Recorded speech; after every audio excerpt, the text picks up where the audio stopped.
Welcome back, Flyers Nitty Gritty fans, to Getting Gritty with It with your host, Wolok, my partner in crime, as always, Vasili Gianarakos. Vasili, what's going on, brother? Very quiet weekend. Not a lot of news coming out of Nothing going on. Flyers land. Nothing going on at all between the captain and the star player, or what people think might be going on, but nothing actually is going on. That's how I'll preface it. But yeah, I think the team is playing well. Fun weekend of hockey. Fun last week of hockey. I think there's a lot of good things to kind of pick out. We're gonna try to focus on that. Also, get into that Couturier-Michkov conversation and give our perspectives. But I just think with the team's performance on the ice, the fact that we're talking about this is a little interesting to me, and not interesting in a good way. But yeah, how do you feel about everything that's happening right now, Yariv? Uh, Before we in- start the show off here. Incredibly disheartened in a lot of ways. And it didn't start with the Couturier-Michkov stuff. It actually started with the loss, or with the win. Sorry, even worse, with the win to Montreal. And people's response. And again, I do want to preface this. This is mostly Twitter. I have Not real not, life. yeah, Yeah. I have not seen anybody outside of Twitter, take it to these crazy extremes. So, without getting like on a tangent about society, like there's clearly a growing issue with social media. If you're in denial about it at this point, like there is no denial. It just we are swirling down a dark drain of I don't Just know, pinpointing schizophrenia. something. Yeah, just pinpointing something that's almost Yeah. like non-existent. It's like you're almost trying to create an issue out of thin air. And like I wonder, maybe the fan base just isn't used to like the team playing well. Like there's always something to complain about. It's just like we need to Wait a manufacture second. this out We of thin won. air. We won. What? We can This win team games. sucks. Like, right? Oh man, All what a right, yeah, joke. yeah. We'll get into it. We'll talk about in a more nuanced way. Obviously, we have a good amount to talk about. I will say most of the episode is going to be positive. We'll get the Michkov stuff out of the way pretty early. And then we'll get into talking about extension for Zegras, which has been a topic of discussion that's been going well. We'll talk about the team and kind of what are some things they need to clean up as they kind of sit in a wild card bubble right now with a bunch of other teams. So what they need to do to pretty much stay successful. And then we're gonna do again more Puckpedia line stuff because there are new lines as reported by Jordan Hall. And I'm pretty excited about those. I think that's actually real positive, assuming those will be the lines against Edmonton. It's going to be some fun stuff, and then we'll do a little bit of Phantoms prospect updates, not the full readout, but have some good success going down there with some young guys. So I want to highlight that stuff as well. So before we do get started, just want to remind everybody, please like and subscribe, hit the notification bell for notification, get notified of when we release these episodes. And for the audio version, go to Spotify and iTunes. Give us a rating and a follow as well if you can. Again, that is the best way to support this show. We don't ask for money. We don't ask for anything. What we really just ask is that you stay a consistent part of this show on both the video and audio forms. We know numbers are down right now. From what I can tell, they're down across the board, but we pretty much understand it's football season. Let's be honest. So a lot of the attention goes to football at this point, and then it kind of trickles into the other two sports as football winds down. But again, if you want to, if you do find yourself listening to the Flyers content, please make sure to like and subscribe our stuff. Again, Vasili and I really appreciate it. Also, shout out to our sponsors, Jim Steaks at 4th and South. Make sure to go get yourself a cheesesteak from Jim's. They have one of the best, if not the best, cheesesteak in Philadelphia. Make sure to go check out Jim Steaks at 4th and South.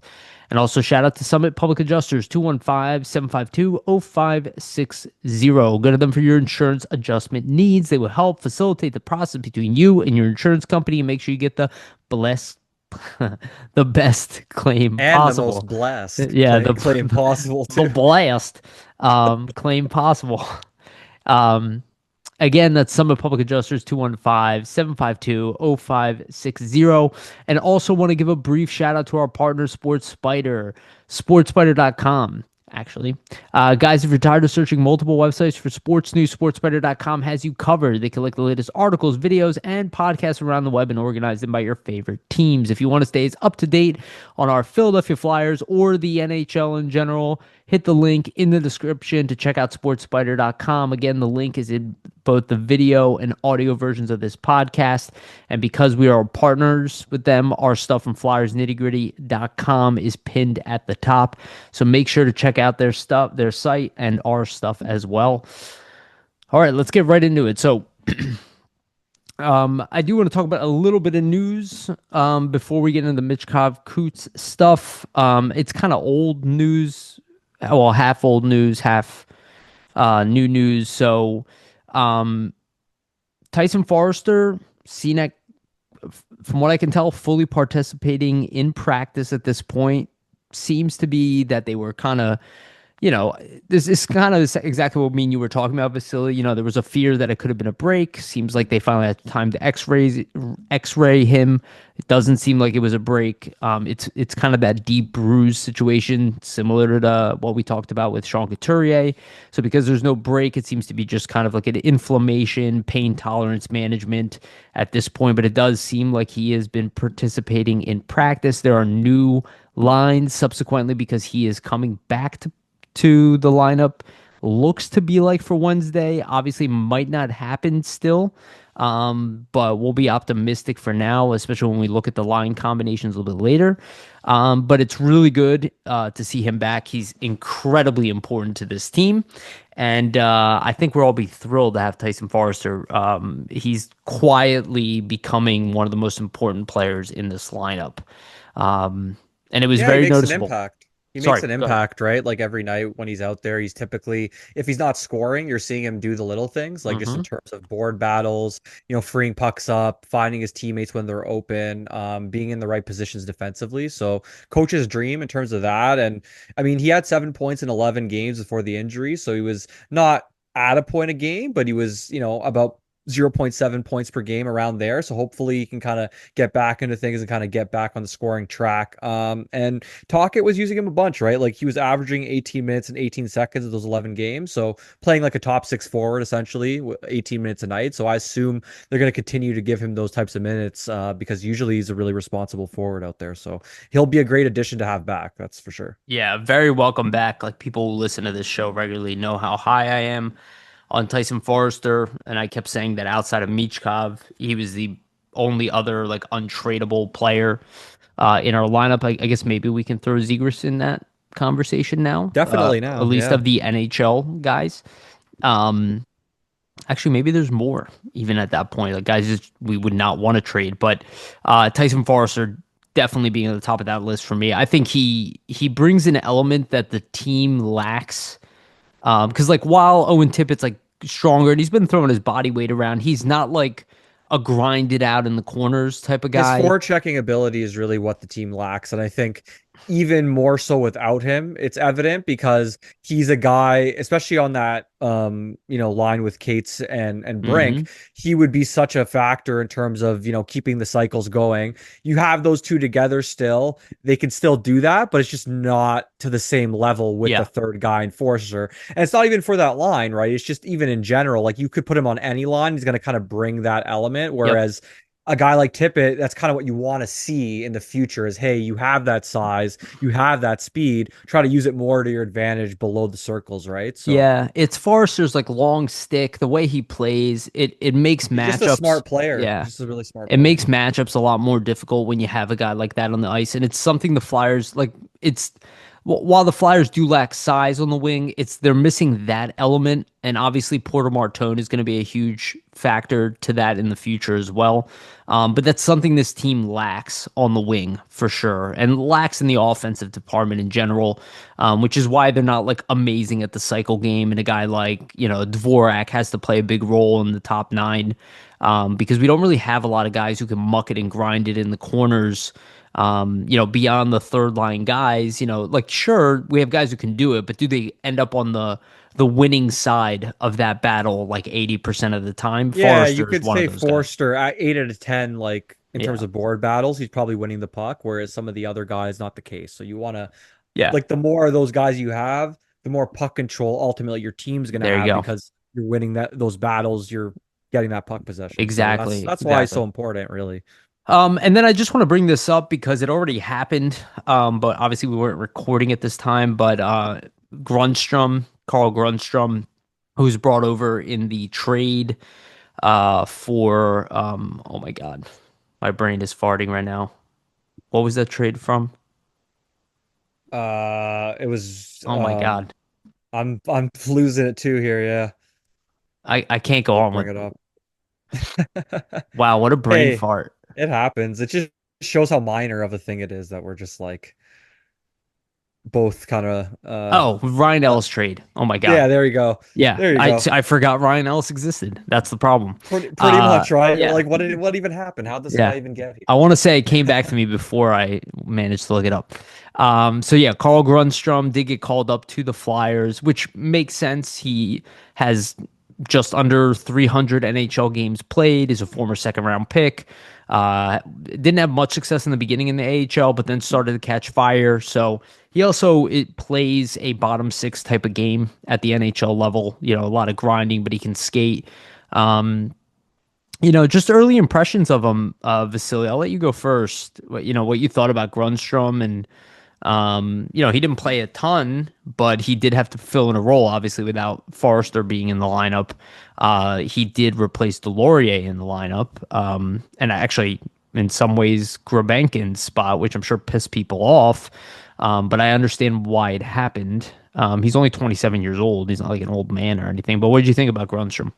I mean, he didn't look out of place or anything. He looked like he could play in that role in an NHL lineup and be serviceable. I think that's kind of the idea that the Flyers Yeah, were going for. He's more of that veteran presence where, like with Gurbankin, I think you have more of that offensive upside and the ability to make plays. I don't know if Grundstrom's ever going to be a guy that's going to be as good offensively as Gurbankin has looked right. so far because you can see, the offensive upside with Gurbankin, but on the other hand, I think Grundstrom's at this point is probably the safer player defensively, right? And in a game like that where it was 2-0, you don't want to potentially have one mistake kind of bring you down to 3-0. So maybe that's why he kind of gets more minutes, over Gurbankin, like in that situation. Because I think Gurbankin had 8:27 in that game. Grundstrom had 10 minutes. So he had about 2 minutes over him. So he Hmm. kind of did replace his role a little bit. Yeah. I think that's where it goes it kind of stems from, right? Like it's the defensive responsibility thing where they're still working with Rebecca. They think he has upside, but just sometimes some of the reads he's making, it seems like they're not comfortable with them yet. Yeah. So it's just going to be a learning process. And him as the 13th forward,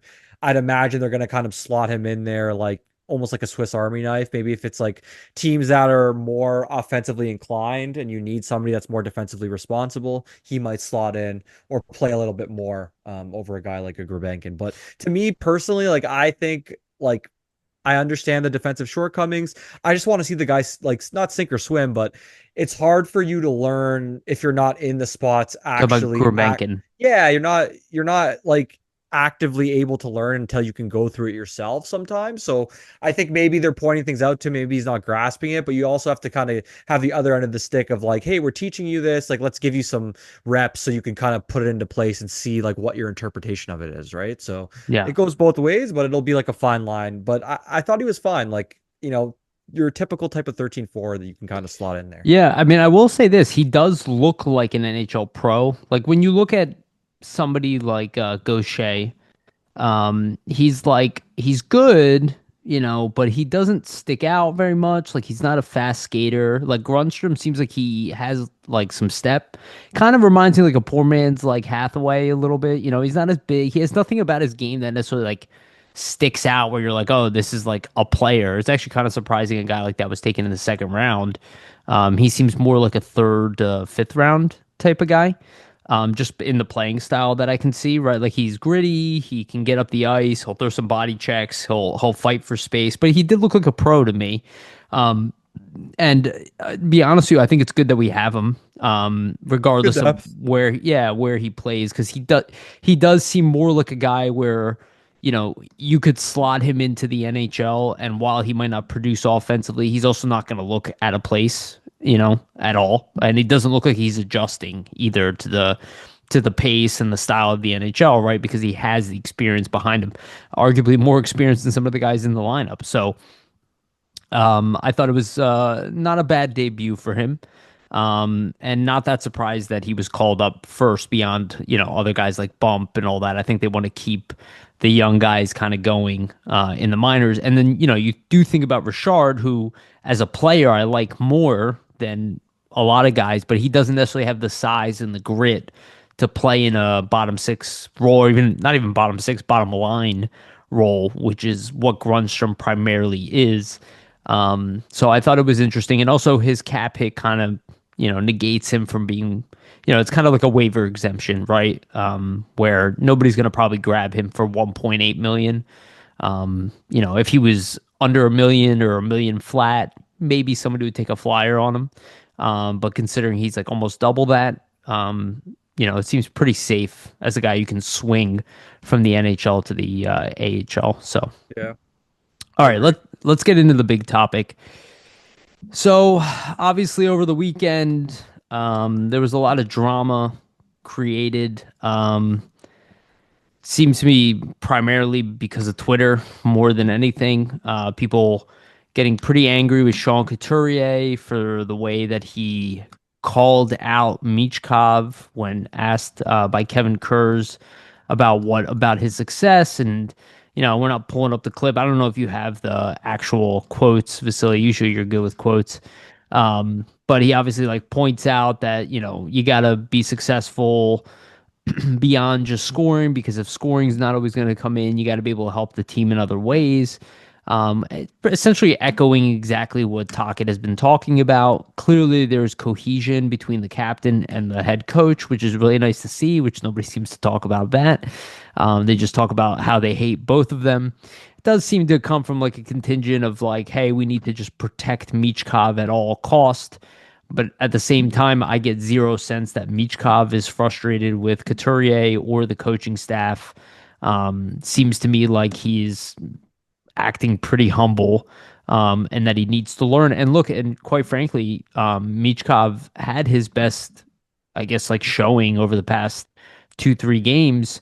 But his defensive game really has not been there as we knew, and it's still a work in progress. It's been a work in progress since you got here. But then obviously Twitter kind of blew it up. And all I kept thinking about was like the Pepe Sylvia meme from It's Always Sunny, where Charlie's kind of looking at the wall and he's pointing at all these lines, and everybody's like, oh, if you watch the inflection and the way he says this and the fact that he called it out publicly, it's like, I'll tell you, like, look, everybody's entitled to feel however they want about any of these topics, but I'll tell you, this is a complete waste of time, in my opinion. I think people are kidding themselves if they think that there's some kind of like Twitter detective that they're able to know what's going on in the room by a 2-second clip. Um, I think My it's thing is like you don't know these people, so like to infer off a 2 second clip of like, oh well, he looked at him like this. Uh-oh. It's he just shook like his head on the bench, which I've after seen he like 1,000 times after he went offside because he was probably in the like, past shit, year. I Yeah. shouldn't have done that. Maybe I shouldn't have went offside there. Anyways, I can play the clip if you want to hear it. If everybody wants to Yeah, hear you it. can put it in the mic, I And guess. Yeah, we've as never well done as that before. skill. I think you just got to find a way to contribute to helping the team win in other ways when you're struggling. You're not always going to be scoring goals every game. So, I thought I've seen improvement in the way he's, not cheating as much and being on the right side of pucks. And, I'm sure it's a little different for him, but, if he sticks to playing, more the right way, I think it's going to be better for the team overall. Have you sensed a weight off his shoulders a little bit after scoring that goal in Nashville and then tonight as well? I think so. I think you can tell tonight he was trying to make a lot of plays with the puck, holding on to the puck. But yeah, I think he's definitely feeling good about himself.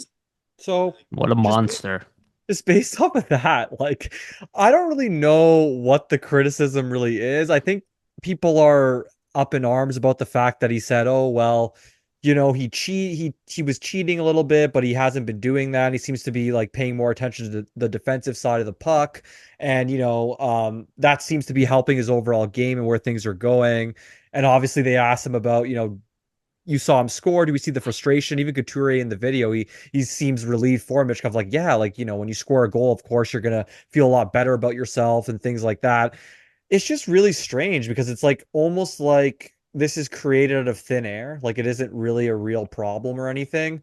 And if you're Kevin Kerr's in that situation, like he asked the question about what was being done by the team to keep Michkov's frustration in check, right? So Couturier is kind of trying to say, well, hey, like when you're frustrated and not scoring, there's other things you can do to still help the team while you're waiting to get your offensive game back on track. And that's something Yeah. that Michkov kind of needs to learn as a younger player that, hey, you're not always going to be scoring. This is one of the best leagues in the world in terms of hockey, the best league in the world. There's going to be times when you have slumps, but what else can you do during those moments to kind of keep yourself as an asset to the team, right? And I think he said, Michkov hasn't been cheating as much.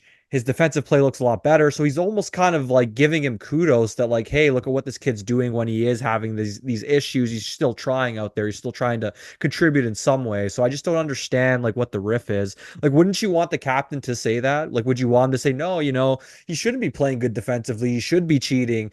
He shouldn't be focused on the defensive side of the ice at all. Like, what do you want him to say as Yeah. the captain Well, and as an extension of the coach who's also saying this and saying like, hey, Michkov needs to clean a couple of things up in his own end. It's not all about the offensive part of the game, which is true. Like, how many times do we see certain players be just earmarked and focus on offense, and overall in the long run it hurts their game as a 100%. whole? Like, you don't want this kid to just be focused on offense. It's not about these coaches and Couturier and the teammates like trying to coach the offensive instinct out of the kid. It's just trying to help him in the sense that, hey, like, there are defensive things and cues and reads that you need to be aware of. Like, we saw you were cheating here, doing this on these couple of plays. Let's try to address it as a team and, nip it in the bud so you get better as a player. Because ultimately, him being good in those reads and those defensive situations, like that's going to help him and it's going to help the team create offense, because that's how you create offense in the NHL. It's being in position, you know, figuring out where you can break things up based on your defensive positioning and then kind of going forward for offense. So, yeah, it's just really yeah. strange. And I think, look, So, the reality is that we're finally entering the real season where Sean Couturier is captain, where he is aligned with the coach. He like while he was named captain, he was never treated as captain by Tortorella. That we are well aware of. And that's pretty much public at this point, right? That's not like a guess. And there's a lot of pressure that comes with being a captain, as we've seen. I mean, there's almost like a captain curse in Philadelphia if you really look at it. I don't know if it's so much a curse, but like Claude Giroux a survived lot it. of pressure, But obviously. no, but yeah, 100%. But like Giroux was blamed for everything, called non-elite for years. Keith Primo's career ended shortly after becoming captain. Chris Pronger's career ended shortly after becoming captain. Eric Lindros' career ended as captain. Mike Richards' career ended in Philadelphia at the very least as a captain. There's a big burden that comes with being a captain, and you are scrutinized extra. I will say that. I think in this case, it was just completely unreasonable. And I was talking about like the crying about wins thing, and I think this actually began before the Couturier thing. When we played Montreal and dominated them for 80% of the game, and then they had 10 minutes of strong hockey where they were able to take a lead, and then the Flyers continued to dominate the game until they tied it and won in overtime. The majority of what I saw on Twitter was complaining, crying, talking about how the other team was better, talking about Demidov, pretty much just feeling sorry for themselves. And this is like kind of a growing trend on the internet in general, but it's definitely like growing on Twitter. Yeah, this is just manufactured to me, right? Like that's what Yeah, this it's seems. like, well, like I've never seen so many people complaining about the team after, again, at the time Montreal I think had the best record in the East. Yeah, And the Flyers took it to them the entire game and won the game. And I just saw complaining afterwards. Not like any mention of happiness, but just this team is broken. We completely screwed it up.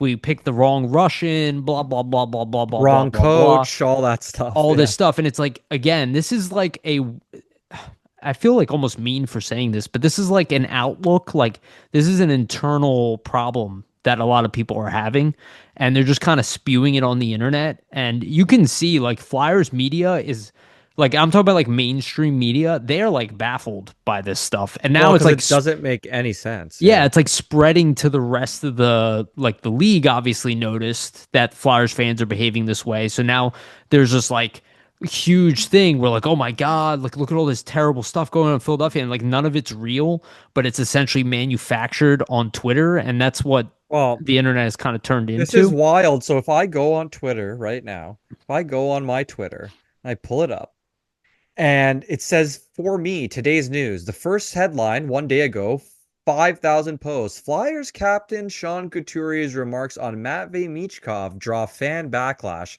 That's the first thing you see on trending.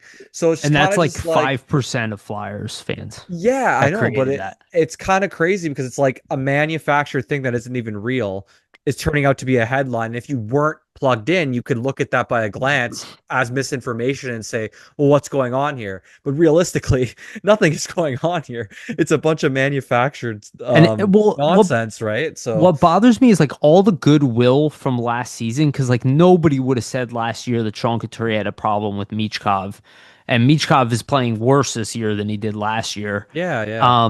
And it just seems like now that we don't have Tortorella to yell at, now it's kind of going at Couturier, and I've seen like, oh, he's a remnant of the old team. It's like the same things that were said It's about like Giroux. misplaced energy. You need to put it somewhere, Yeah, right? but So what I find even more confusing that it was like after a game where Michkov scored a badass goal, yeah, I know, where right? the Flyers pretty much they held the Sens to 3 goals. Where I know Ayerson is blamed for those goals, even though they weren't his fault.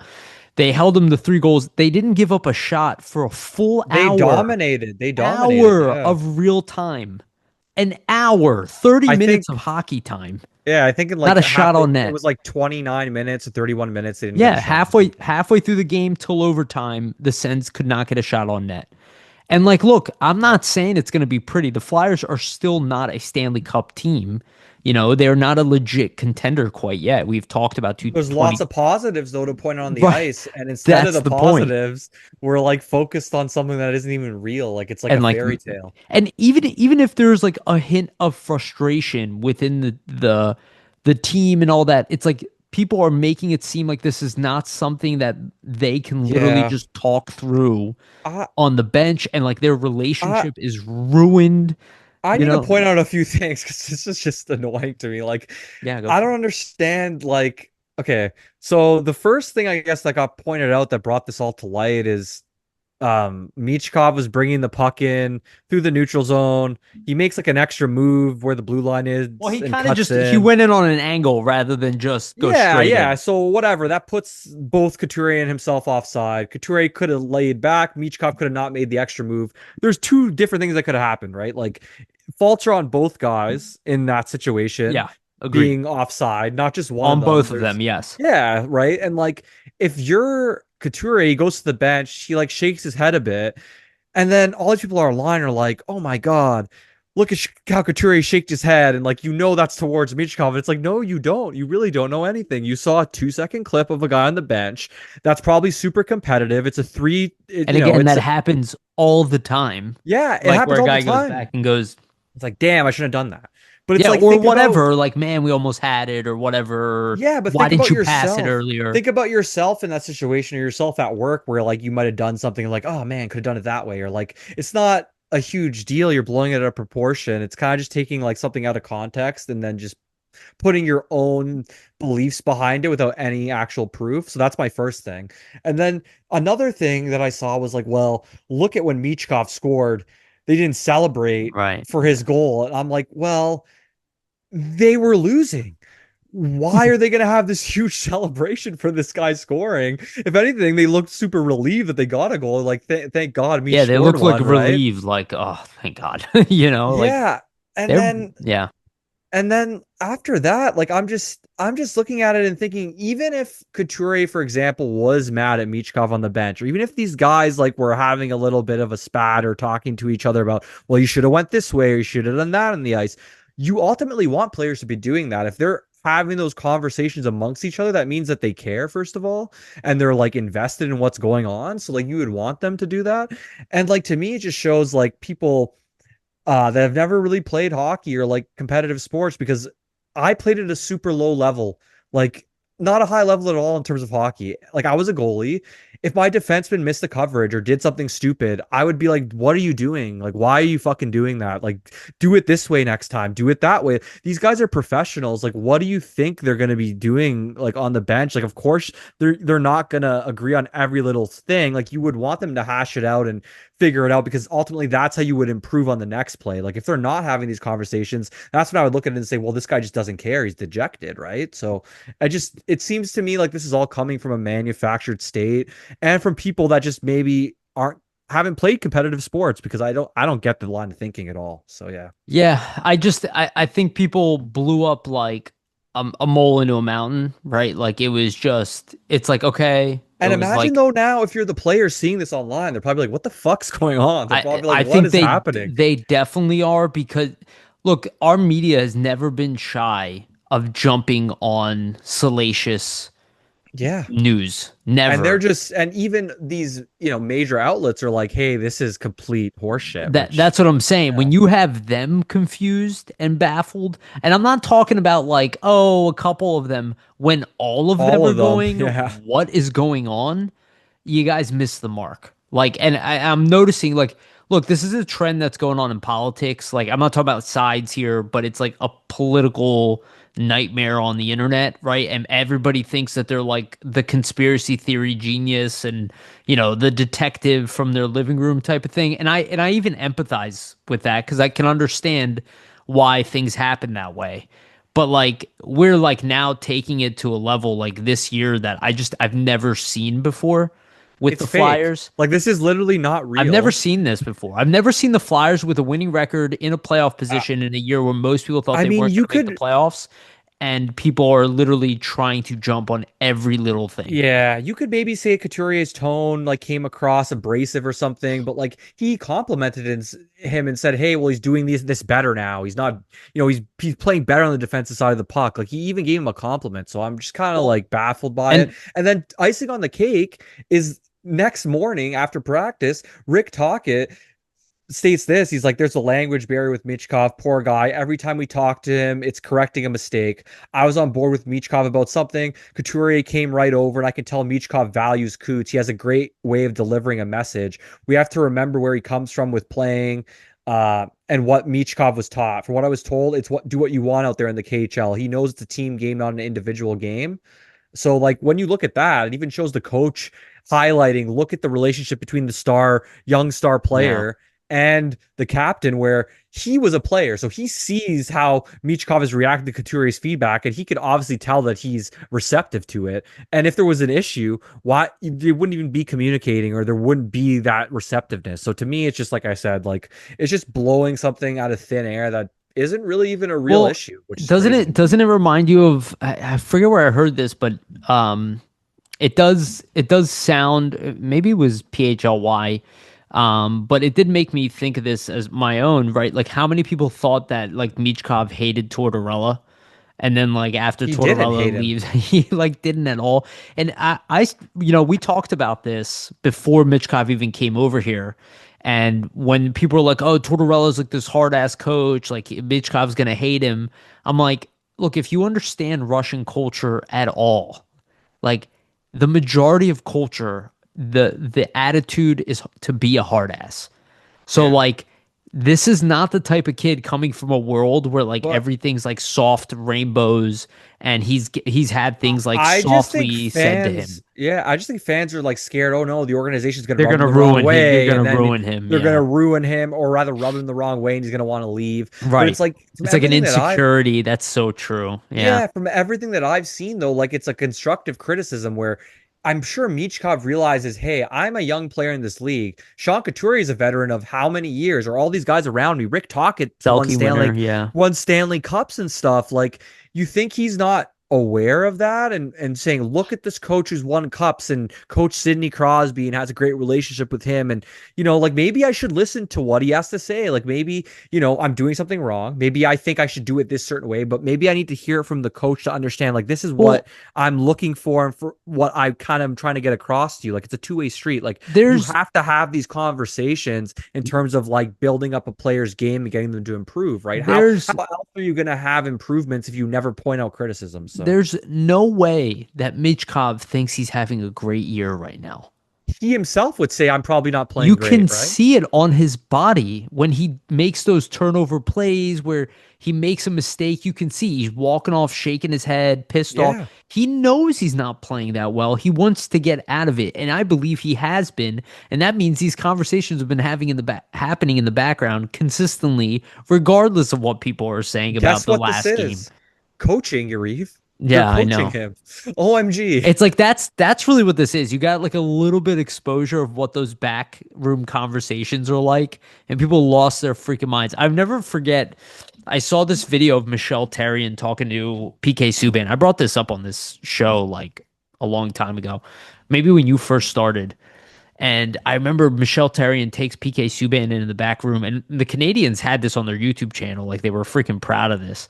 And Michelle Therrien takes PK into the back room and just lays into him, like freaking out. And PK is just standing there going like calm. And Michelle Therrien's like, and you freaking rah, rah, rah, like losing it. And I'm like, oh, that's how I know this guy's not a good coach. And he wasn't, by the way. And again, that's why you don't hear his name anymore. Yeah, terrible.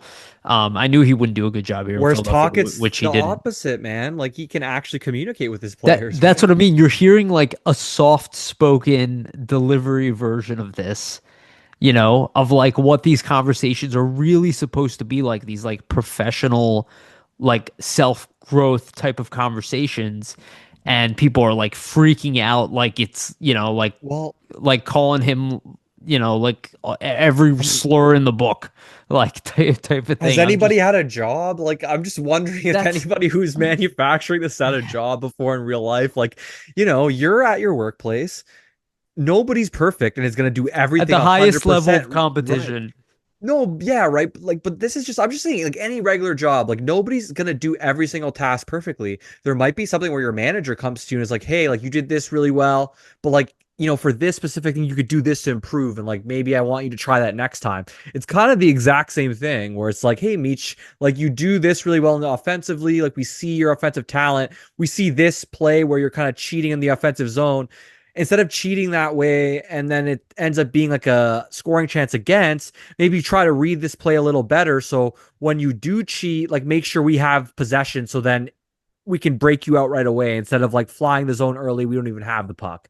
Like those are little things they're trying to point out to him, and it's not wrong. It's not wrong at all. So yeah, it's kind of I don't know. I don't know if I have much to say about it, to be honest. Me neither. It's just dumb to me at this point. Yeah. I just kind of was in awe of what was happening on the internet. I was laughing, to be honest. Like I saw this happening Sunday, and I was just kind of like, "What's going on? Like, what's wrong with everybody?" Yeah, that was the way I thought about it. But and this is the thing: is like the reality is, it's not everyone. It's not even close. Like if people think it's everyone, it's like the 1% of people. Yeah. Yeah, like I'll give credit to Anthony DeGrazio on this, friend of the show. He put up a good poll question where he like asked how people felt about it, and like 75% of it was just like, yeah, this makes sense. And then it was like 20% of it was like, oh yeah, this should have just been done in the locker room. Well, it's the loud and then it was minority. 5% of people, bringing it to the forefront, right? And that happens a lot of the times. It's people screaming the loudest, right? They're being so loud and abrasive and obnoxious about it that it just makes everybody not want to talk. You know what I mean? So like most people don't agree with you. Yeah, dude. Yeah, getting into fights with like the beat writers, like. I saw that. Threads, like I'm seeing all this shit. Did you see that one? I don't want to. I don't hate the guy because like some of the stuff he says, I agree with. I'm not gonna call him out on here, but if you saw it, you'll know. But like he called Kevin Kurz, I think he called him a baboon or something. I'm And just he was like, just like, man, it's yeah, not and that like apparently he serious. had like a conversation with Jason Martinez in the background, and Martinez kind of went like, "Dude, like, what are you doing?" But my thing is like, is it ever this serious? Because realistically, you don't even know these guys for real That's what I'm in real saying. life, and you're talking about like these situations where you're not even there, and Yeah, it's just kind of just like, I don't know, man. It's just all a complete fabrication. It's just we should kind of move. We should delusion. move past that. We should. It's just kind of delusional. That's my final. That's my final Yeah, comment I'm for sorry it. to like. I'm just like realizing how long we talked about it. And we're going in circles. So sorry if everybody was kind of bored by that. The rest of the show will be directly about hockey, but just know that at least for No, I Vasily and don't. I, that Yeah, is the least interesting stuff there is to I talk don't about the think fire. There's so it much stuff is. to talk about, and like, I don't think it's like a bad thing in the sense just because like man this is kind of the major topic so like people want to hear about it but yeah. yeah, I we probably didn't give everybody what they wanted, I assume, with that topic. But if you've been listening to the show consistently, you shouldn't be surprised how Vasily and I reacted to it. We pretty much treat everything that's like that, with the same Let's lack talk about of hockey. Let's talk about interest. some Yeah, sick goals, some passes, some dangles, some big saves. Like that's what I want to talk about is the game of hockey, not I like it. All right, let's move forward. So let's get to the more interesting conversation. So the next thing we want to talk about is Trevor Zegras, who's obviously having an excellent season so far. He's above a point per game with 16 points in 15 games. Obviously, very good. We were hoping for a 60-point season. Looked like if things continue, we might go above that, to that point a game pace. We'll see how consistent the team is. Right now, the team is struggling to score in general, but Zegras is not one of those people. He does have an opportunity for an extension. The question is, I do want to give credit to Jason Martinez, who just released an episode last night with an interview with Danny Briere. I do recommend everybody go listen to that on the Flyers website. But the contract extension for Zegras did come up, and Danny Briere said, "Look, he's an RFA. We're not in a rush." But you have to imagine that there are conversations going on, at least internally with the Flyers. I'm sure it's been, mentioned to the agent at some point. I don't think the Flyers are like rushing to sign him. if he was a UFA, he'd probably be signed though. Yes, I do agree with that. But because of the RFA status, I mean, that's exactly what Briere's hinting at is that like, hey, you know, we're not up against the wall here to get a deal They signed. have all the control really, so Yeah. Having said that, he's on a really good pace. And I think the reason it's coming up and justifiably by people online is because they're worried that, the success continues or even exceeds, and then the price tag goes up. Um, and when you look at Zegras's like recent history, right, he had the two excellent first years in the league, and then two down years subsequently after that for Anaheim. So I think people kind of want to take advantage of that. That the balance of that, right? You can still kind of leverage his previous years as long as he's not, on a 90-point pace this year throughout a significant amount of time. I do think there is some validity to that thought process. And I also think the Flyers have no interest in losing Zegras. So I wouldn't be surprised if this contract happens, around the Olympics, to be honest. they're gonna sign Like, him. Yeah, yeah, like but like, don't you think like when there's like that uh, 2 week dead period? Wait, what is maybe. the All Star break? Assuming he's Yeah. not playing for Team USA, which might actually happen in the end, Well, I was gonna say, like, I think the only risk is if he gets selected for USA and like which is has a possible. huge tournament. Because yeah, Yeah, he's playing really well. 16 points in 15 games, over a point a game. He has deep ties to USA hockey, so they of would course. be inclined to potentially select him, right? Like homegrown talent, obviously. So why wouldn't they? But I would say like for Zegras, that's the only risk. Like he gets selected for that USA hockey team, like maybe has a sick tournament, maybe the price tag gets larger and larger because of that. So that's one risk that you weigh. Nonetheless, though, I still think it's not a the biggest deal because you can't really base the whole contract like off Off a of, really good yeah, tournament. half a So year or whatever, even yeah, in hockey. he's gonna have to keep it going like in the NHL regular season. That's gonna be the telltale sign of what type of contract he gets. So I would look at it this way. I wouldn't want to rush too much because, like, realistically, he's only played 15 games. Last season, he played 57 games. The season before, he played 31 games. Right, the One, injury. Yeah. yeah, one clear thing about this is can he stay healthy for a full season, right? So, like, I would look at it like this: like, if he hits that 40 game mark, I would say if I'm the staff, like, hey, he's played 40 straight games. Pretty good in terms of the durability. We're not seeing him wear down. Like, I think now is a good time to point at it with that in terms of durability, the points, if he keeps that up to around a point a game pace, like why wouldn't you want to extend him? So I What think around like 40 games or so is like when they might start to really have those conversations. what would you offer him at this point? Let's say you had to negotiate by the Olympics. What would be the number that you would throw at him? If he's point a And game and term. if he's point a game and he's healthy, the first thing is you want to extend him in year because then you can get that eighth year. Obviously, that's going to go away with the new CBA. You can only do 7 years now. When the new CBA goes into effect. But then also, I would probably give him like I don't know. I think 9 million's fair. If you're a point a game player with the way the cap is, looking around contracts around the league, $9 million is probably a fair contract. Okay. And for how many years? 8 years. 8 years is what you would want to do for the max, right? Like I Think would want to so? lock them up for the max years, in my opinion. Because you think about down the line, if you don't lock him up for 8 years, let's say you sign him to 4 or 5 year Mm-hmm. deal, and perhaps he's a point a game player every single year, or even getting 100 points by that point, you're going to pay even more because the cap's going to keep going up. And 5 years from now, that's going to be worth more to have to re-sign him. Whereas you could lock him up for those 8 years now when the cap, hasn't even gotten as high as it's potentially going to be, right? So Yeah. I don't think that's out of the ballpark for sure. An 8 year, $9 million. In my head, I had a 6 year, 8 million per. But yeah, I think if you wanted to go 8 years, you have to give you'd that have to go extra money. above. Yeah. So I think it depends on term, but I think we're pretty much around the same thing, like somewhere between 8 and 9 million a year, for 6 to 8 years. And maybe it ends up being like 8.5 for 7 at the end, right? Yeah. I would imagine the Flyers will probably offer 7.5, you know, try to Well, it's a lowball him a little negotiation, bit. obviously. Right, Yeah. exactly. I imagine they're going to offer him like a lower number than they're willing to sign, and try to get him around 8.5 million a year, maybe 8.5 for 8 years even.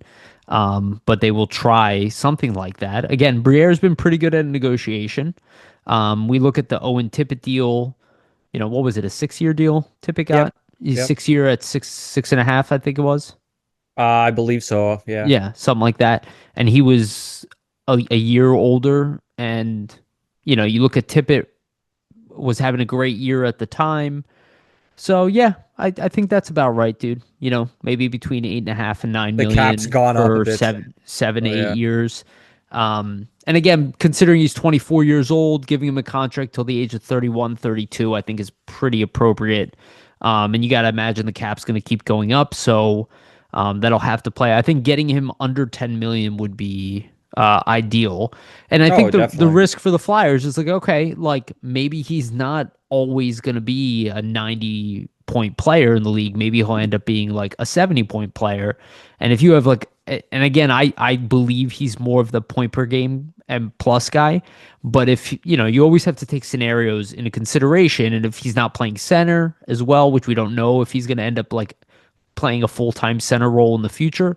That all comes into the equation. But I think the Flyers would be really happy to have a guy of his skill set for 7.5, $8 million a year for long term, because at least you have a legitimate playmaker with sick handles and clear cut as of right now, the best shootout guy in the league. And because of him alone, you can almost argue, not alone, but he's been a big X factor in the shootouts.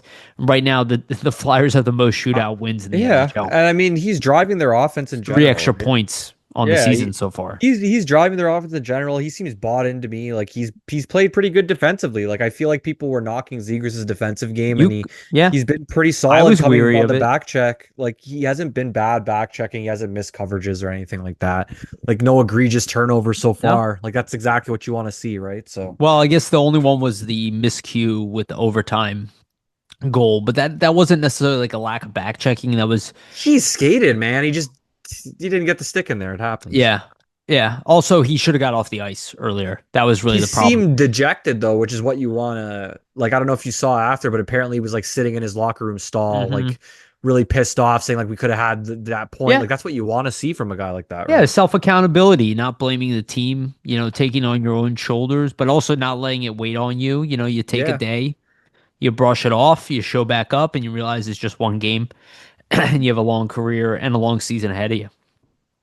Okay, so the Flyers are playing well. As of right now, they are sitting in the second wild card spot. They're tied for it with Tampa Bay, so I guess they're tied for that spot. Um, they've been in the mix. They probably should have 1 point extra. I'm still bitter about that Carolina game, but they're definitely in the mix for a playoffs as of right They've been now, right? competitive, right? Like there hasn't been really any game so far where they've been blown out or it's looked like wow, like they're really getting outplayed. Yeah. So The, I mean, the the Calgary game was one where like they lost. Like it wasn't necessarily a blowout. They didn't play well, but I mean, there hasn't been a game where it's like, oh no, they lost like 8-1 tonight, right? Right, yeah, that has not been the case. They've looked competitive in every game. They haven't had a perfect record or anything like that. They haven't been perfect, but played well enough to be in the position that they're in for sure.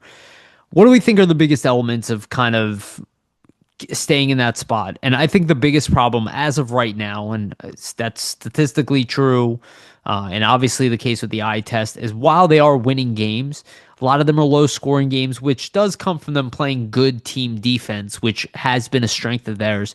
But the lack of scoring, which again, that relief that you were talking about with that Michkov goal, I think that comes from that, right? Because the team has gotten in these moments where they're pressing and pressing and they just cannot beat the goalie, which is not a great. Luckily, their power play has been, middle of the road this year, which has really saved them. But the 5-on-5 scoring is definitely down from the previous 2 years. They need to find a way to generate more scoring. Now that it looks like Forrester is about to return, they're about to put together some better combinations. They're still not shooting enough. They're still passing up shots. I'm seeing it especially early in games. Like they kind of make the adjustment as the game goes on, but they're still passing up a lot of shots in the early going of a game. But even then, they're not scoring. Like they haven't scored above 5 goals, in a game. They're not, they're not like a scoring machine in any sense of the word, No, but right? what They I will rely on 3 goals a game as of right now. yeah, like they've been a team that's been good defensively. Like if you look at their goal output, 2.67 per game right now. They're tied 26th in the league. And then if you look at goals allowed, they're fifth in the league, only Right. 2.6 allowed per game. So like they're not allowing enough. They're not allowing a ton of goals, so they don't have to really be scoring like 5, 6 goals a game to win these games. But there could be a point in the season where they do start allowing a little bit more goals. It might not always keep up defensively, so you're going to have the offense get better. I will say, like, I think a good sign though is the fact that they've been driving play. Like, even though they have been cashing in on some of their chances, a Right. lot of it's been execution based, where it's like, if you just got maybe this puck to the net where you passed instead, or you made the wrong decision here, might have been a better scoring chance. Because just by looking at Jay Fresh's stats, like he puts up a bunch of good stats, like usually every month about like team stats and expected goals percentage and things like that. But the Flyers right now, they have a 50.4% in 5-on-5 expected goals percentage. So typically when they're on the ice out there at 5-on-5, like they have been controlling play. It might not always equate to, a ton of goals for, but you have to Yeah. imagine that if you're continuing to control play, then the goals are going to come, right? So Yeah, and I really want to see them up the scoring. And look, part of that is Michkov's struggles, but what a lot of people are like looking at Cutter Gautier's success, and obviously he was going to be a good player. Nobody thought he was going to be, top five pick. yeah, a bad player in the league, right? But if you look at Anaheim as a group, as a collective, they are a scoring machine Well, right Leo now. Carlson's arrived, man. Well, He's looking really good. And Quinville's a Well, great coach. It's not but surprising. yeah, it's really not that surprising, right? They're doing very well. They're number one in the West, I believe, as of right now. But they're scoring at a really high rate. And you look at the Flyers, like as a team, they are not scoring. So it's kind of like it's kind of bringing everybody's numbers down because they're not putting pucks in the net from Yeah. the back end to the front end. They're scoring enough to win, right? And they are getting timely playoff goals, and they're playing probably better defense than Anaheim as a team, but Anaheim's just outscoring teams, and the Flyers are not able to play that type of game. That's where like I get concerned a little bit because I go, if they do find themselves in these run and gun games, they're going to be outgunned, right? And we've seen it already a few times where I'm like, I don't know if the Flyers are going to score today, which again comes from that relief look when Michkov kind of took it upon himself, and that was a freaking awesome goal, right? Yeah. Like throwing the man off at the shoulder, I do cutting in the wonder middle, though. but they're not getting enough of those moments. Yeah, There's they like a need to score fear they more. won't score. No, they need to score more for sure. I do wonder though, like sometimes like with those games where you have like those blowout games where it's like a run and gun type of game, like if you're the Flyers, then you just start to throw defense out the window because the other team is, maybe the goals do start to come, right? So I It's think possible, sometimes yeah. it's philosophy based where it's like the coach doesn't want you to kind of just let all responsibility fall by the wayside. Let's focus on Sure. defense so we don't get the score run up on us, and then we'll get our goals kind of when the opportunities present themselves, like on the power play when we're extending play. So I think it's both ways. Like if you got to find a fine Sure. line of like, 100%. we need to keep the defense strong because it's been good, but we also need to up our I offensive th- production, right? So I think it'll help to see Konechny, Michkov, and also them kind of get better offensively. I think Konechny's been turning it on more. 7 game point streak. Yeah, so he's been a lot better. Obviously, Michkov are kind of seeing it happen. You have Forrester kind of interjected back in, and hopefully that's enough to kind of get things going more positively offensively, right? Yeah, they have the talent to score more. I think that's where my concern comes from is that like there is an abundance of talent to to at least be a 3 goal a game team.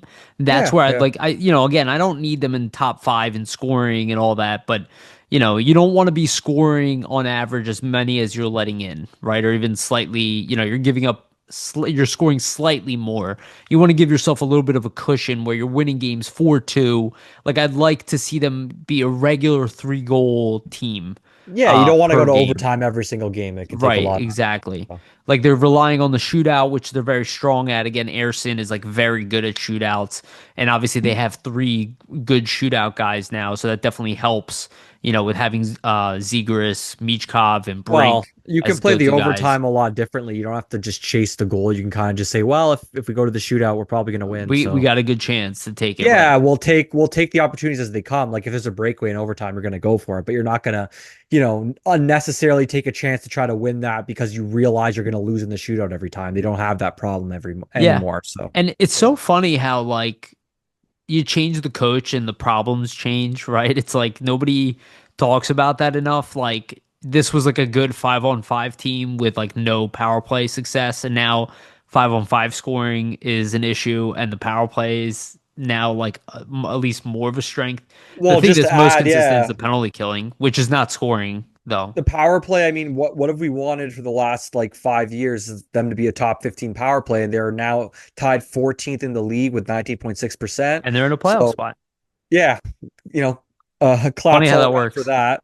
And then penalty kills fourth in the league. So it's kind of like what we talked about all the time in the show. Like when you have goaltending, like or your defensive plays really good, like 2.6 goals against the game, power plays top 15, penalty kills top 10, they're winning games. They It's just yeah. not hard to So figure out the recipe, right? yeah, so for continued success, I think they just need to improve their even strength goal scoring. I think that's really the biggest thing. They need to add like another goal a game if they can, half a goal a game throughout the season. And I think they'll be a playoff team if they can do that. If they Hey, can up their scoring, Michkov just scoring goals in general might help would that. change So that drastically. I yeah. totally agree. And the fact Konechny is getting back on board now, Tippett's got to get out of his slump, but we got to get the team rolling. They're at least all playing well. To your point, right? To our point, right, is that they're not playing poorly as a team. Like even games where they're not scoring much, they still look pretty good. They're competitive in the game, yeah. Yeah, but we need them to start scoring a little bit more consistently to be a surefire playoff team, even if it's a surefire wild card team. So, all right, we're gonna do the Puckpedia screen sharing thing. We're going to talk about the new line combinations from practice. Before we do, just want to remind everybody, please like and subscribe, hit the notification bell for notification, get notified when we release these episodes.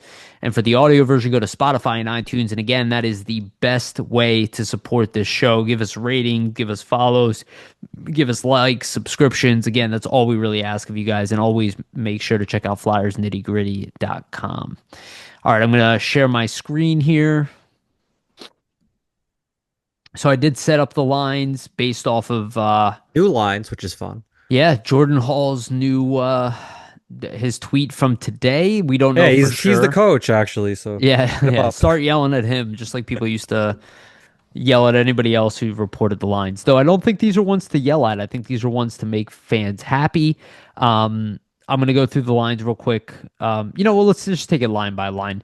So the top line put together in practice today, I believe Sean Couturier did kind of say, hey, we're just playing around with it. But I would imagine these are probably going to be the lines to play against Edmonton. Top line, Trevor Zegras, Sean Couturier, and Matvei-Michkov on the right-hand side. You and I brought these lines up as a potential line when we were talking in the preseason and last week as well. So obviously on paper, this line is exciting. I mean, you have Sean Couturier down the middle who can play, the steady Eddie, the Dvorak role. And you figure, none of the lines outside of the Cates, Forrester, and Brink line were really that consistent. So just essentially swapping Sean Couturier and Dvorak to see if, both lines see some success there. I love this line. I think, when I was talking about Michkov and Zegras playing together, I always wanted somebody stable, and I think Sean Couturier is better than Christian Dvorak, especially offensively.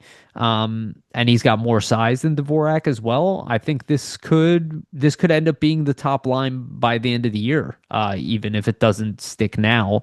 But I like it. I like it for a lot of reasons. So the playmaking, the goal scoring, the responsibility, and the ability with, again, arguably the smartest hockey player on the team, which is Sean Couturier, which I feel like people forget. So when he does say stuff in the media, you should take it seriously. And when other players say to him, again, this is like future coach, written all over him, Sean Couturier. So when you got the captain with the two most talented players on the team, outside of Travis Konechny, it looks pretty good to me. I mean, how do you feel about this top line? Well, I think you have the two most offensively talented players, obviously, in Zegras and Michkov. That's exciting. We always have, since the preseason, fans have been clamoring for, let's see Michkov and Zegras together more. Let's see them play together more. This gives them that opportunity, but it also, puts a center in Sean Couturier between them that's really responsible defensively. He's a guy that is going to help them out in certain areas on the ice with the defensive aspect, but he's also just such a smart guy. And Zegras and Michkov think the game at such a high level. I think it's just the line's gonna fit like a glove in a sense that all these three guys think the game at such a very high level. The hockey IQ, off the charts for all three of them. So just in terms of being able to read off each other, let's say if one guy's shifting into some other guy's position to cover for one teammate and somebody else has to move somewhere else in across the lanes and things like that. I think these guys can adjust on the fly like that just because they're so smart, just in terms of the reads on the ice. So that's what I'm excited about. Just in the offensive zone, you have three really smart players playing together. How are they going to work together and kind of create offense together? That's kind of what I'm excited to see. And I think when you have guys playing together that are so smart, it becomes easier to create those opportunities for yourselves, especially even at 5-on-5, right? Because they can read the game in certain ways that other players on the other team might not be thinking about. Easy to find lanes, easy to find each other as you start playing together and getting the chemistry more developed. So I just think, interested to see kind of what happens, right? We've been clamoring for more Michkov, Zegras, and Tocchet's giving it to us. So yeah, let's kind of see what goes on. Yeah, and the second line is essentially the Couturier line with Dvorak in the middle. I did see Dvorak building a lot of chemistry with Travis Konechny, actually. I thought they did look good together, those two. I agree. And Owen Tippett is, he's kind of... I hate calling him the odd man out because I don't really think about him like that, but he's the one player that hasn't really found a home specifically with anybody. Like he's had bursts of success with different players, but not enough consistent success with anybody, and that goes into last season as well. Yeah. So I do like this in the sense of like putting him with Konechny. Konechny's on fire right now. Dvorak has been steady, and I think playing with Dvorak in the middle, even more than Sean Couturier, Dvorak can be more of like just a defensive center type of role. And where Tippett excels the most is just streaking up the ice by himself and creating offense. And I think Konechny is a better complement to that than anybody else in the roster. Well, he can be just as speedy or as Right. quick potentially. He So can, maybe he can play that exact game if needed. yeah, they can kind of rush up the ice together. I mean, they've played a bunch together last season. They had some stretches where they look good. So I think keep kind of Konechny and Tippett together as your duo there. Dvorak will be good for you defensively, and he can chip in offense when needed too. So I don't mind that at all. And it gives you the opportunity to try something with Michkov and Zegras and see if they can kind of get the 5-on-5 juices going and kind of up the scoring 5-on-5. Because I think that's the ultimate goal, right? You have Michkov and Zegras rolling together at 5-on-5. That's kind of how you get this team to become that 3 goal per game type team at 5-on-5. Yeah. And then we go to line 3, obviously old reliable. We don't really need to talk too much about it, but Pure fire, this line. yeah, it only makes sense to put, Cates, Forster, Brink back together. Obviously, they had a ton of success. I just think the benefit of it is it's like your matchup line. Like you could put them out against any team's top line. In fact, they'd probably be playing against McDavid next game. Let's be honest. Yeah, likely, right? But I just mean in the sense like you can put them out against any team's top line. They're probably gonna, either come out even or even beat that other line in terms of goal differential. So when you get that out of your third line, what more can you really ask for? Like that's what you're looking for as a coach, a line that kind of eliminates one of the other team's top lines. So then your top line can play against one of the lesser lines and kind of dominate them. So it's, a little bit of the matchup game, but that I think, having that line intact gives Tocchet the ability to do that. Whereas I don't know if he was as willing to put them up against the top lines, when it was somebody else other than Forster there. Like I think he was more hesitant in those situations. Yeah, well, that's why he tried Tippett on that line. But I do like that Cates and Brink are back together. I wasn't a big fan of him splitting them up, even though I think they both did well in whatever role that you put them in. Yeah, Brink looked good. There's just a chemistry there that I prefer not to lose. So let's say Forster's not healthy. I believe Grundstrom will stay with the team and play in that role. Or maybe they consider moving up Gulbenkian, but they don't trust him as much defensively on that line. So, and then, obviously the old reliable line, again, Forster's a huge part of that line's success. I do wonder if there's like room to move Forster around as the season goes on. But, while that line is doing what it's doing, it helps the other two lines so much in that game. It helps the team win realistically. So yeah. And it also like big factor. They're good for at least one momentum changing shift a game. And they really need the teams in a lot. So. Yeah. And then the fourth line is kind of what we've already seen. Again, having a lot of trouble scoring. I would hope that Gulbenkian plays a larger role on this fourth line. What's nice about Gulbenkian over other guys is that offensively he can be moved up in the lineup and not really like hinder. Again, you picked the perfect word for it when you mentioned Delorier neutering, right? Like neutering the offensive capabilities. Gulbenkian can hopefully be that scoring punch on the fourth line. I see a lot of people jumping on Hathaway, but like you guys got to remember, Hathaway was playing with Ryan Poehling and Scott Lawton for like majority of his past 2 years. He is not playing with that level of talent right now on the fourth line. Right, Obels is like a 13th forward in the NHL, and Gulbenkian is a rookie trying to learn the NHL game on a fourth line capacity. So yeah. But it would be nice if this line started to score. Though I could see a case where Grundstrom plays over Gulbenkian potentially. He could. There are no other options for center as of right now, the NHL team. So, but I would like this to be the next game's lines. I'm pretty happy with this, and it's exciting.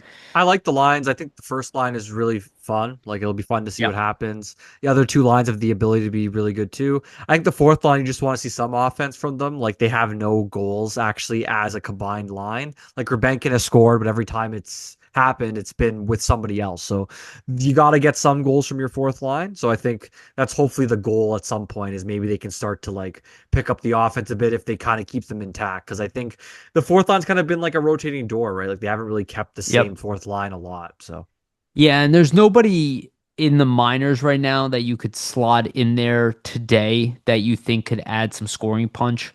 The closest, Richard is the only guy I could think yeah, but of. he doesn't play center, right? I mean, yes, I agree with you, but like, is Dorwart necessarily ready? I don't Yeah, know, maybe. yeah.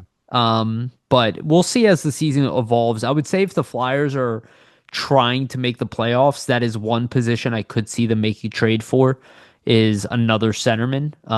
Like a guy who, like maybe is like a little bit lesser version of Dvorak, that can play the middle, win faceoffs, and hopefully add a little bit more, like, essentially like another Ryan Paling type of guy.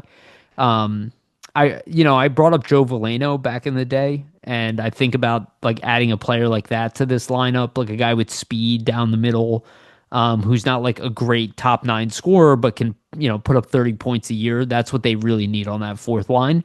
But let's give it time and see if it evolves a little bit more because they could use a It's still little. early. Yeah, Still I early. think I think that's hurting their goal scoring as a team, right? When the fourth line doesn't contribute at all through 14 games in goals, I do think that hurts. Having said that, Gurbankin did score the tying goal in the Montreal game, so that was huge, and Yeah. it shows how important team deep depth scoring is.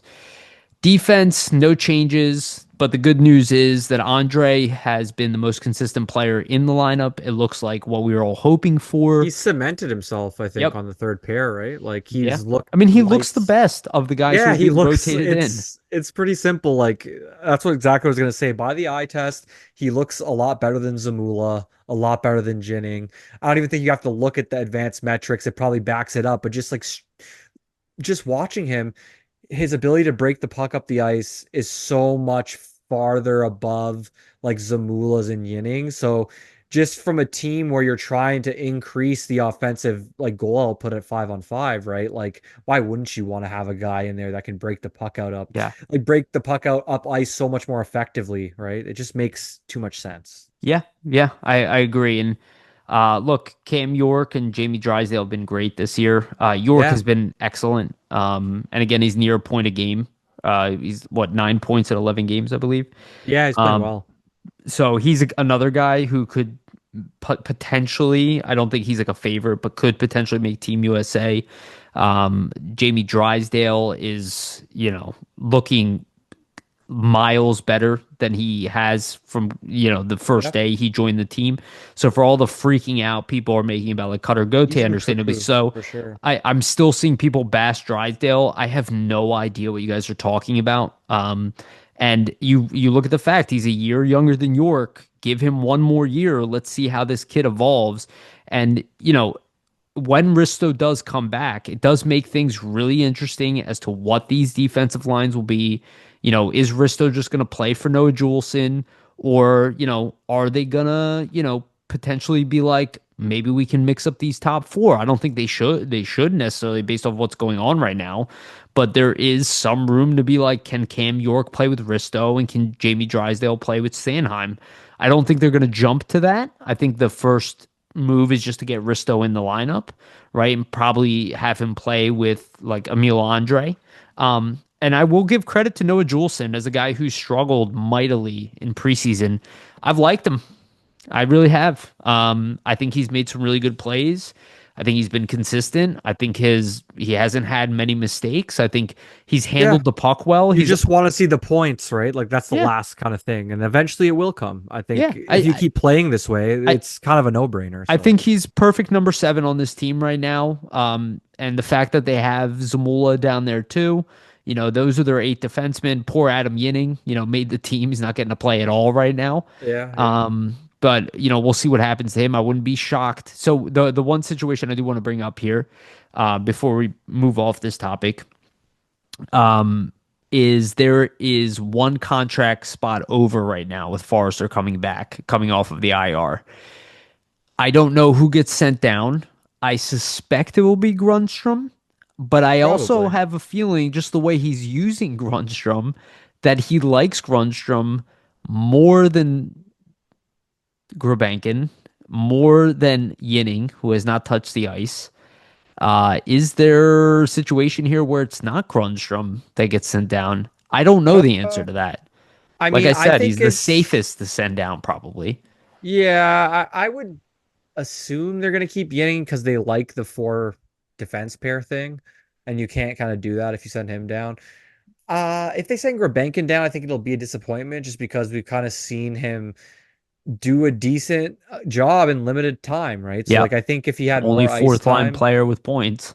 yeah, so like it would be kind of weird. I don't know. I think it'll probably be Grundstrom, but we'll see what happens. Hopefully they don't galaxy brain it. So Yeah, and look, I don't think it's going to be Delorier. And the problem with Delorier it's definitely is not going to be Delorier. right. The problem with Delorier is when you do need Delorier, he does deliver. And if you guys remember the Montreal game, his fight was a huge Big moment turning in that point. I don't game know why Jack Eye even wanted to fight him. Like I don't know why he because agreed. he That was fights stupid. everybody. You know, But it's that just was like stupid in terms of like where you're at in the game. Like you gave the Flyers a chance to turn it around with the momentum. of So course. Yeah. And this is, that's why I say what Delorier does, he's elite at what he does. He is top of the he's a good league. fighter. Yeah. Yeah. He's a good fighter. He knows how to pick his fights. He can deliver.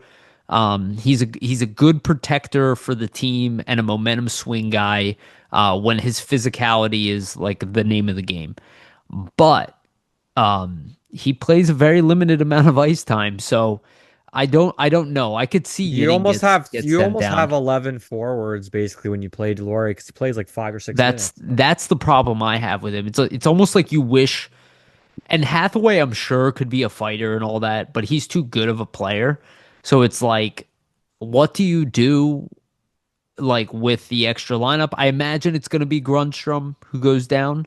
Um, but I Or think inning. I mean, it depends how Mary Talkett is to the idea of the eight four defensemen. pairs, like the four pairs, so you can Yeah. have 8 defensemen to rotate in practice. Also, too, like what if there's an injury in Lehigh to the defense? Like the defense has kind of been I a li- think Gilbert's injured right now. I think. that, and that's what I mean, right? So, like, if something happens with the defense, and we already know they traded for Christian Kyrou because the depth is thin, they might just say, "Hey," like Briere might say, "Hey, like Yinning would be a real asset down in Lehigh. You're not playing him. Like, let's send him back." Right? Who Yeah, I don't knows know. what these conversations are going to be like? But if I'm the GM, that's what I would say. I'd say, "Hey, you like to use your four pairs, but we need a defenseman in Lehigh. They're getting shellacked down there. They need some support. So let's Yeah. send this guy back. You're not playing him, right? I Well, don't know. I will say at practice, the rotating two were Grundstrom and Delorier. Yeah. Delorier rotated into the fourth, and Grundstrom rotated into the third. So I do suspect it will be Grundstrom, right? He didn't make the team at a camp. There's like the less, it's the one guy you didn't bring up, wasn't with everybody the whole time. Like Yinning just made the NHL. You like rewarded him. You released this video about him making the team, and then you send him Yeah, down exactly. without him even doing anything wrong. Because it's not like he played poorly. So he played well in the time he's shown. So I do think it'll be Grunstrom, but it is getting a little interesting now. And then the questions, obviously, when Risto comes back, we'll see what the health situation's going on there. But one guy has got to go. Yeah. And then let's talk about actually, you know what? Before we move on to that, power play wise.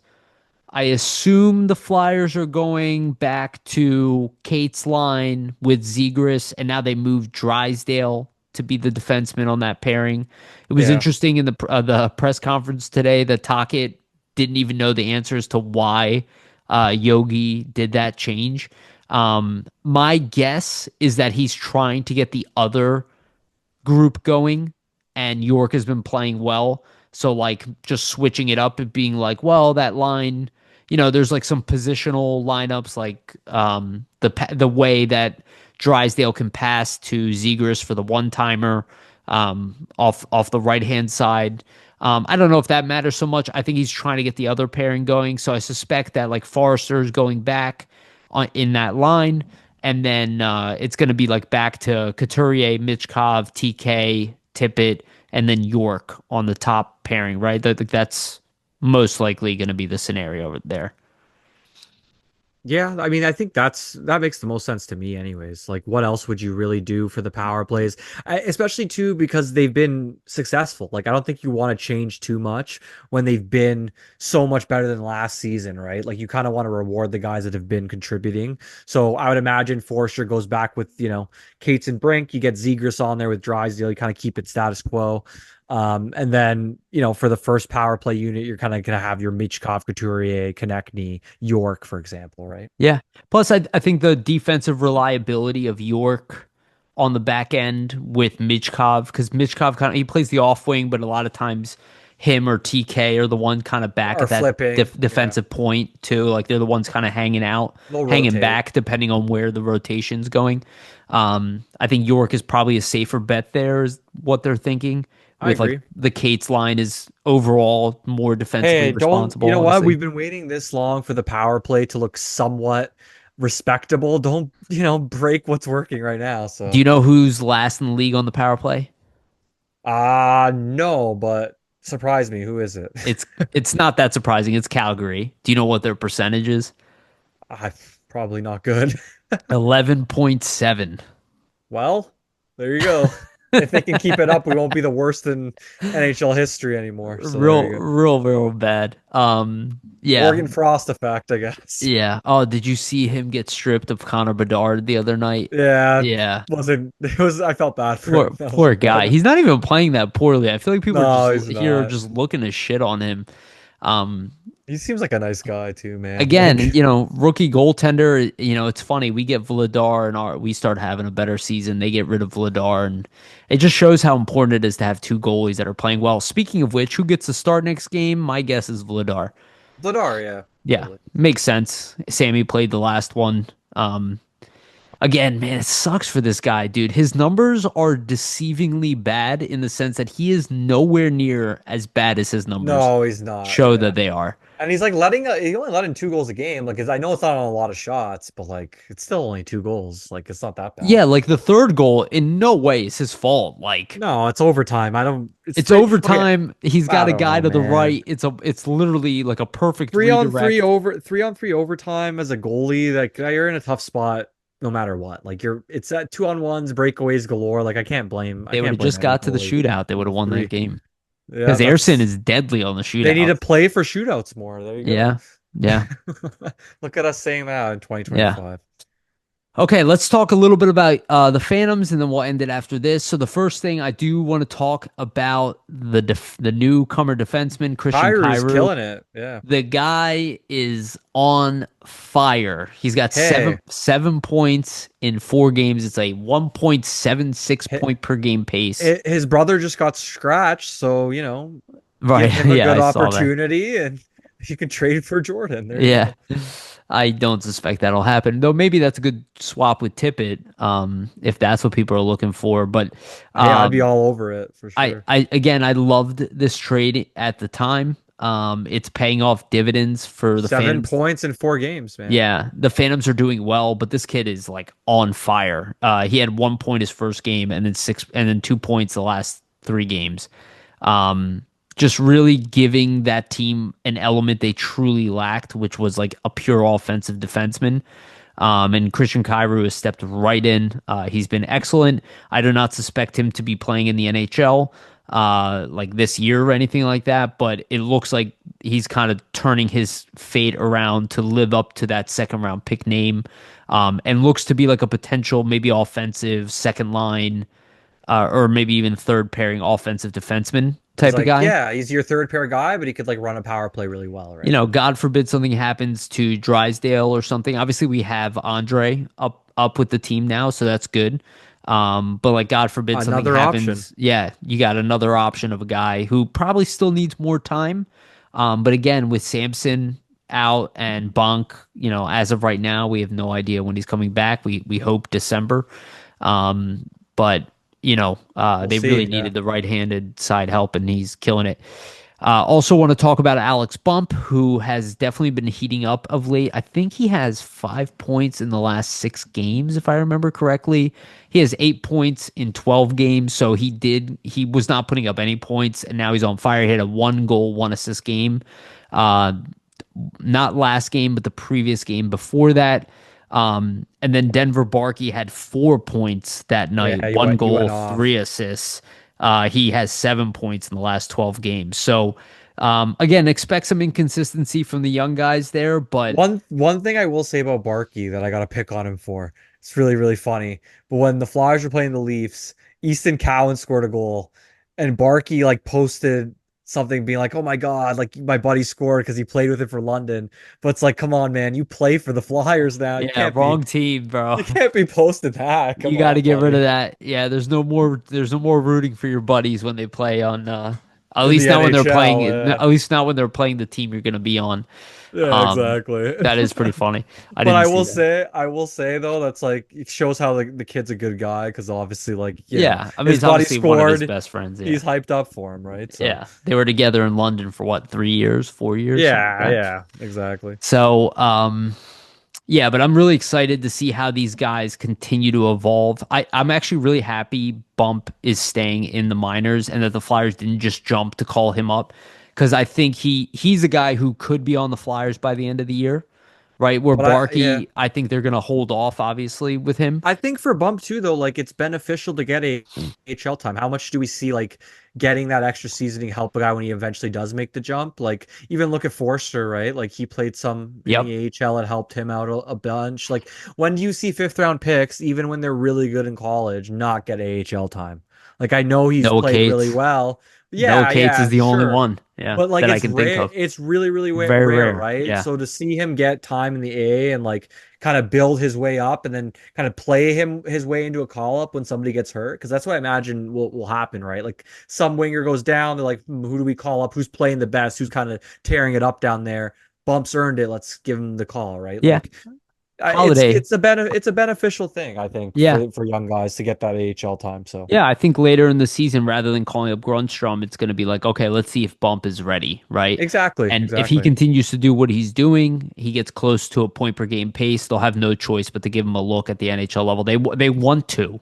They want Bump up in the NHL. We They would know that. rather play Bump in that role than a guy like a Grundstrom because he's their home talent. Like they developed him. Like there's a lot more of a payoff, right? Versus Yeah, just a guy you got in a throwaway trade. So yeah, yeah. It's almost a shame that like Bump, is dealing with so much depth because I think on a lesser team he probably oh would yeah, be if in the this was the NHL. Flyers like 2 years But ago, he would have this been is the good. bet. This is the best way to bring him in. Is like Earn it. it took him some time to adjust to the AHL too, and now he's adjusting. Now he's putting up points. So let's see how he does moving forward. I think he will be a point of game guy, or at least hovering around that Close. in the near future in the AHL, probably by holiday time if things continue to go the way they're going. Excuse me. And Barkey, I think by the end of the season will probably be like he's playing. So the top line for the Phantoms right now is Bump, Peterson, and Barkey. So love to see it, and I hope that continues. And we'll see if things are going well. Also wanted to point out Jack Nesbitt. I had a tweet that kind of broke out online because I didn't see anybody talking about it. I just saw people bitching about Sean Couturier. But under the radar, Jack Nesbitt had a 5 point night, 1 goal, 4 assists, +3 on the night. His team scored 6 goals. He was part of 5 of them. Very impressive night. He is just above a point per game, 1.14 points per game. He started off hot, slowed down a little bit in between, and then got that 5 point night. I think it's what's building now. Like his numbers are pretty good, right? He was like just a point per game. Yeah. His numbers are getting a better now. I think we're gonna see more production from him as the season goes on. Remember, he's just 18 years old. Like he's playing with Liam Greentree. Lots of time to improve, right? Yeah, So it's funny. Everybody shits on Luchenko, but like nobody shits on Liam Greentree for getting, for still be playing in the OHL. It's like even yeah. though Luchenko's like probably half I a year mean, younger than him.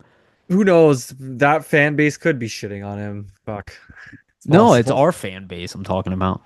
No, I know, but I'm saying like the Oh, fan I base, see what you're saying. I like see what you're of saying. his NHL team. Who knows? We're not that plugged in, so Yeah. maybe everybody's just this crazy. We're not Yeah. We really aware of it. needed, well, ultimately that rule change should have came in this year. Would have But been with that, beneficial, but but with the yeah, NCAA change, I think it was a little too much for them it'll be good all for in one Nesbitt year. though. They'll be able to have Nesbitt I benefit from that. I So would I would not be shocked if Nesbitt plays for the Phantoms next year. Like I would not, because I don't think yeah, Porter Martone is going to be playing on the Phantoms at all. no, I'll be playing for the Flyers. Maybe at the end of the year, if the Phantoms are in the playoffs and the Flyers are not, Yeah, like I could see yeah. that. But outside of that, like Porter Martone today would be a 50-point scorer in the NHL, I think. So, um, I can't see him. So Nesbitt's like the guy, if you think He'll be about the it. AHL like he's like the exception rule, like the special Right. status in the AHL, I right? You just have the wouldn't one be, guy. yeah, I wouldn't be shocked if Nesbitt ends up being that guy. Yeah, Um, probably. yeah. But lots of changes to come there. And then the last one, Porter Martone went head to head against Penn State and the numero uno, or who's supposed to be the number one pick in the draft, Gavin McKenna. Michigan did beat Penn State pretty handedly. Porter Martone walked away with a goal and an assist. I don't He's think looking good. yeah, he's looking real good, this kid. So now that gives him 4 goals, 7 assists in 8 games, a 1.38 point per game pace, and a +9. 36 penalty minutes as well. Throwing his weight around. Really great stuff. And, I brought this up to Jamie. We were talking today, and everybody was like, I was talking about how everybody's like upset about Cutter Gauthier. Just so you guys know, if Cutter Gauthier would have ended up on this team and you do this revisionist history stuff, we probably wouldn't have gotten Porter Martone. Like, and Porter Martone, at least as of now, could be even better than Cutter Gauthier. Yeah. So, So look at the positives, right? There's always a silver lining to take yeah. out of it. So maybe at the end of the day, we're going to be looking and be like, you know what? I'd rather have Porter Martone than Cutter Gauthier on this team. Yeah. And Porter Martone looks to be something really special, that kid. I mean, Well, he he, just looks really polished for his size, which typically isn't the case. So and we'll see. I can tell you right now by looking at this lineup, there are more changes coming of to course this there's gonna team. have to be. Yeah. Yeah, there is a Luchenko and a Porter Martone that need to fit in this lineup next year. And there's some room for that right now. You can make the case, but not enough. So something is gonna give here, and Something's gonna have something to will change. happen. Yeah. For a It might be defenseman, probably. Luchenko in Christian Dvorak's spot, and then maybe Owen Tippett gets traded or Yeah. something like that, and Porter Martone is brought in here. I don't know yet, but we will see. But there are clearly more changes to come with the organization. All right, that's it for us for this week. Anything you want to leave our audience with? No, just thanks everybody for listening. Check out flyersnittygritty.com. Lots of articles and content Yeah, up there. yeah, always good stuff. And make sure to follow us on social media sites as well. Vasili is at flyer it up. Yep. Yep. Fire it up. When you're in the locker room, you fire it up, so you flyer it up. There you go. Myself, I'm pretty boring. Why Wolok? And I was thinking of changing my handle, but I'm like, it's been no, that I for like so yours. long now. I So like yours. whatever. It's like when you have like a high school screen name type of thing. Hey, I did join Twitter. What? It was grade 11, so So there you go. It's Just sh- literally just shows you how creative I was when I created a Twitter name. It's just like now I like look at it and I'm like, I wish my name wasn't on Twitter. Um, yeah, and make sure to check out Jamie Baskow as well, who obviously leads our writing department at Jamie Baskow and at Flyers Nitty with a K. We couldn't get the name we wanted. Damn you, Twitter. But yeah. yeah, Flyers Nitty Gritty Twitter as well. Make sure to check that out, even though Twitter is a cesspool of nonsense at this point. It's a miserable place. The internet is becoming a miserable place. But anyway, just appreciate everybody. Again, if you guys can like, subscribe, hit the notification bell to get notified when we release these episodes. Audio version, go to Spotify and iTunes, give us a rating and a follow if you can. If you made it this far, you have not done those things, please, please, please do that. Again, we really, really appreciate it, and we look for that support from you guys. Excuse me. So please do that now if you have not. Also, shout out to our sponsors, Jim Steaks at 4th and South. Make sure to go get yourself a cheesesteak from Jim's. They have one of the best, if not the best, cheesesteak in Philadelphia. Again, Jim Steaks, 4th and South. Public Summit Adjusters, 215-752-0560. Go to them for your insurance adjustment needs. It will help facilitate the process between you and your insurance company. Make sure you get the best claim possible. Again, Public Summit Adjusters, 215-752-0560.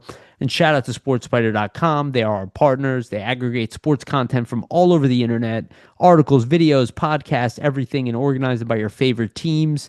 You can go and find our stuff pinned at the top because of our partnership. So anything released on flyersnittygritty.com will be pinned at the top for you to check out. Thank you again, everybody, for listening. We love you guys. And remember, always stay